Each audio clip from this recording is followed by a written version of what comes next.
Айткосоңуздар, могу салык төлөөчүнүн рейтинги буга чейин жасалды беле? Жок, буга чейин жок болчу. Биринчи жолу киргизип атасыңар, Ошондо критерийлерди кантип тактайсыздар? Азыр ушул жанагы келишим боюнча биякта деген Микрофон жакыныраак аласызбы, угубай атат. Бул программага киргизилген жанагы методологиясы иштелип чыгат биринчиден. Анан методология жараша анан ошо система даярдалат. Жок, эми раз бул каражат келгенден кийин уже приблизительно методологиянын критерийлери бар да сизде.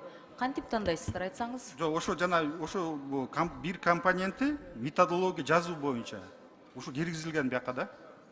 Бул деген булар сиздерге сырттан келген чет өлкөлүк консультанттар жазып беришеби? Жок, чет өлкө болобу же биздин болобу, ошо ал жанагы атайын конкурс болот, конкурстан чыккан специалисттер ошону жазып чыгат методологиясын. Биринчи каражатты алып, анан тактайсыздар да? Ооба, өзүнүн балдары менен эле көрөсүз коесуз. Калгандарын жанагы. Жок, хорошо. Мисалы сыртта жүргөн жарандар, бул адам кантип, бул компания кантип тандалды? Азыр билесиздер да, жанакы ар кандай журналдар бар, конкурстар бар, 1000-2000 евро келип депутаттарга да сунуш кылышат. Сиздин компанияңызды лидер кылып берели, сиздин ошол бизнесмендерге барышат экен.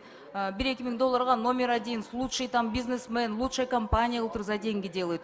Салык кызматына ошентип жарандар ишениш үчүн бул критерийлерди кантип тандайсыздар деп мен суроо берип атам да. Если коммерческая тайна и бул маалыматты жөнөкөй жаран сырттан билбесе. Данные, насколько объективно это будет? Или просто без сизге ишенели деп ошондой на доверие айтып атасызбы? Методологиясы ачык. Кандай мулда иштелип чыгат? Салыктын көлөмүбү, жайгашкан жериби, эмнеге салыштырмалуу болот? Эльвира Жыралбековна, саламатсызбы? Саламатсызбы. Бул боюнча бул ачык айкын болот, методологиясы даярдалат. Ошол методологиясын көрүп элдер да көрө алат. Ал эми муну көрүш үчүн урматтуу жетекчилер, кайсы зонада мен сиз экөөңүз тең тааныйм, сыйлайм. Бирок деген сырттан келген суроолорду мен бир айтып коеюн да, алдын ала да. Ошол берген суроолорум ошол болуп атат да. Мындай общий биринчи жолу жасап аткандан кийин уже даяр болуш керек да, акчаны алып атасыңар. Буга чейин да каражат келиптир. Эльвира Жыралбековна, бул боюнча бул өзү система даяр эмес. Ушул акчаны алгандан кийин биз ошо даярдалат. Анан акча түздөн-түз бизге түшпөйт. Биринчи өзүңүз бересиз, ЕФСР, Евразийский фонд стабилизации и развития, ошол 1 миллион 450 миң АКШ долларын берип атат. Анын процедурасы закупка болот. Ошо консультант болуу, ошолор иштеп чыгышат. Сырттан албайсыздар, өзүбүздүн ички консультанттар сизге жардам беришет. Эң мыкты ишкерди ошентип тандайсыздар, ЕФСРдин ачык айкын процесси менен тандалат.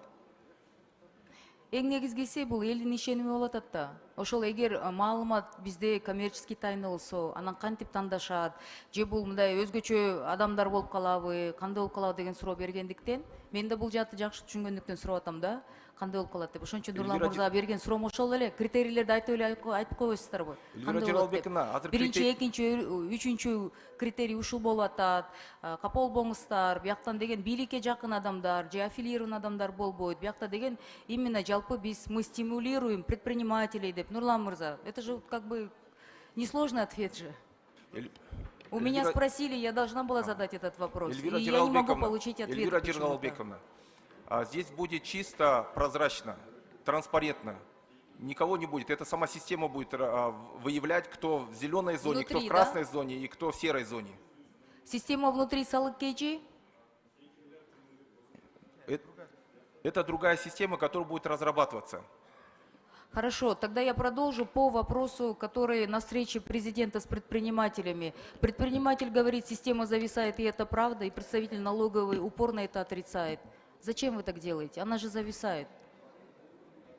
Бывают моменты, когда единовременно там несколько тысяч субъектов обращаются в систему. Тогда бывает, да, там задержки. Но в целом система работает. Но она зависает, и, пожалуйста, научитесь это публично признавать, потому что вы подставили того предпринимателя, который честно признался. И представляете, какой у нее сейчас страх, что вы ее выставили вруном перед президентом. Это очень некрасиво. С вашей стороны, все-таки тому сотруднику я бы сделала публичное замечание. С вашей стороны. Неправильно упало. Рахмат.